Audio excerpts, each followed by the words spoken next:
how many hours a day? How many hours do you practice a day? I'm going to be honest with you all. Don't lie to the kids now.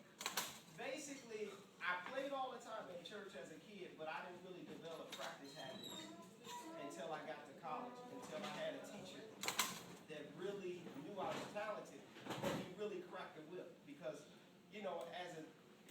playing as a kid in church, like reading is extremely important. Reading music is like, but I was a kid that could hear it one time, and I could act like I'm looking at the music. And, I used to fake it. Because I could hear it down one time, but I'm That's going to not tell what you you want to this. do. It came apart. I thank God for my teacher because he really instilled the discipline part. I was that kid, I was late to class, I was late to lessons, all that stuff. But he was so strict on me, like he made me show up to my lessons an hour ahead of time. If I didn't show up an hour before the lesson, he would send me home.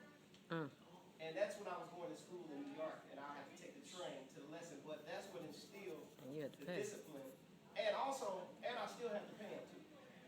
So he said, leave the money on the drum and you go home. And so that really instilled the discipline that I needed, to where I am at, now. So to answer your question as far as practicing, I think it's important it's not about how long you practice, it's about what you practice.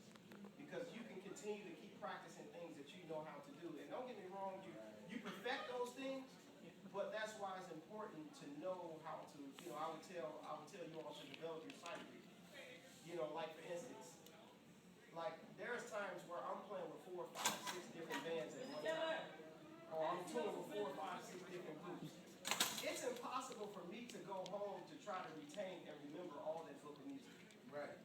Like a good friend of mine named is Teddy Campbell. He plays drums on the late night Jay Leno show. He's married to one of Mary Mary. And so he's an amazing musician. And this guy is so amazing because he grew up playing in church. But he taught himself. He told me when he moved out to LA, he was doing gigs like Frankie Beverly, Cameo, gigs like that. And he met the music director, Ricky Minor.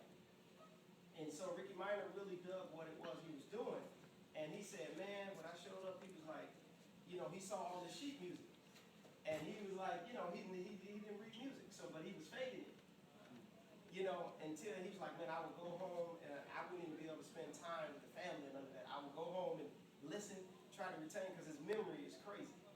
But after doing it for a while, Ricky picked up and said, man, you don't read music, do you? And so through that experience, that man taught himself how to read. I mean, this guy is an amazing reader. And so I think you guys are in a great space because you don't have any you don't have any responsibility as far as kids having to provide for yourself at this point. Some of you may have jobs or may have different circumstances, but I would tell you all to really develop your sight reading, because in that will create options for you. If you're a great player and a great reader, you will always work. You will always tour. And let me just tell you, and the thing about it is, and just say even on a low end, like you can tour and make, just say starting off, you can make $1,200 a week playing drums, doing concerts, $1,200 a week, and with some gigs you get a per diem. Now, if you really get good, you can make $3,500 a week. Plus per diem. Per diem means they give you money that you can go out and eat, which is like they may give you a $30 per day per diem on top of your salary. So what I'm telling you is you create options for yourself. If you really keep studying your craft, develop your sight reading, and you're playing at the same time, the sky could be the limit. And this is and it's really just about exposing yourself in the different arenas. I just want to give you all options to know what your possibilities could be as far as being a professional.